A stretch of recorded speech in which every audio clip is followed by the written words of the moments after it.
Introduction ఇవ్వాలి నేను, ఎందుకంటే సంజయ్ అన్నారు కదా మేము ఇంటికి వెళ్ళి పిలిచామని.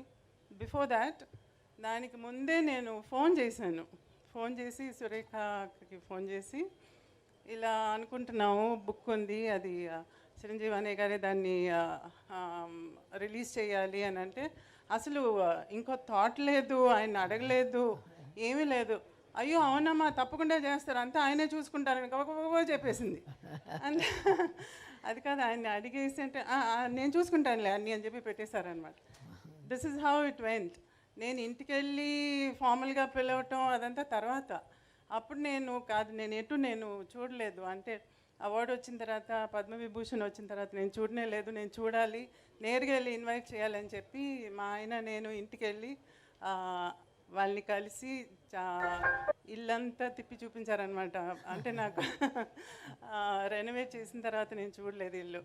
సో ఎంత చక్కగా నా చేయి పట్టుకుని ఒక తోడు పుట్టిన సిస్టర్ని ఎలా ట్రీట్ చేస్తారో అలా. నేను చిరంజీవి గారిని అన్నయ్య అని పిలుస్తాను, ఎందుకంటే ఈరోజు ఈ ఫంక్షన్ అంతా నేనేమన్నానంటే, ఇంట్లో సింపుల్గా ఈ బుక్ని రిలీజ్ చేసేసి మీడియా వస్తే చాలు, ఇంకేం వద్దు నాకు, మీ చేతులతో బుక్ ఇవ్వాలి అంతే, ఇంకేం వద్దు నాకు అని చెప్పా. ఇమీడియట్గా ఆయన ఇలా ఆలోచించి ఎవరైనా పిలవాలి, ఎంత పెద్ద ఫంక్షన్ చేయాలని ఆలోచిస్తున్నాను.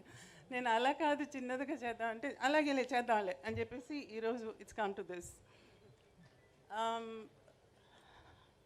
అమ్మకు ఒక పెద్ద కొడుకుంటే ఏం చేస్తారో అది చేస్తున్నారు ఇవాళ.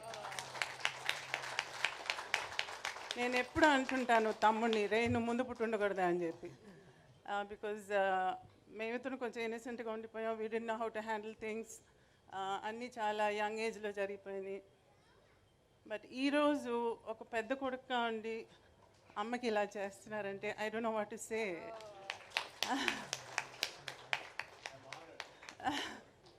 So thank you so much. I have no words. ఇంకా మీరు అడిగితే నేను సమాధానం చెప్తాను. నాకు తెలిసిన విషయం ఏంటంటే, సురేఖ గారు మెగాస్టార్ చిరంజీవి గారి మీద పెత్తనం జలాయిస్తారని తెలిసిపోయిందో ఇంట్లో.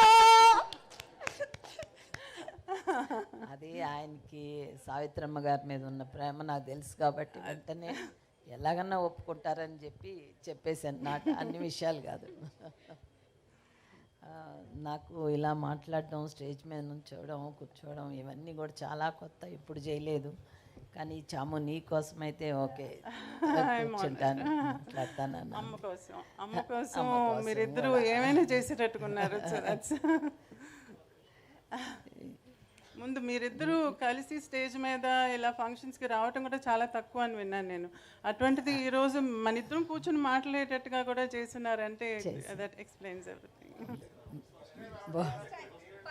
స్టేజ్ మీద సో దట్స్ లవ్లీ. చెప్పండి.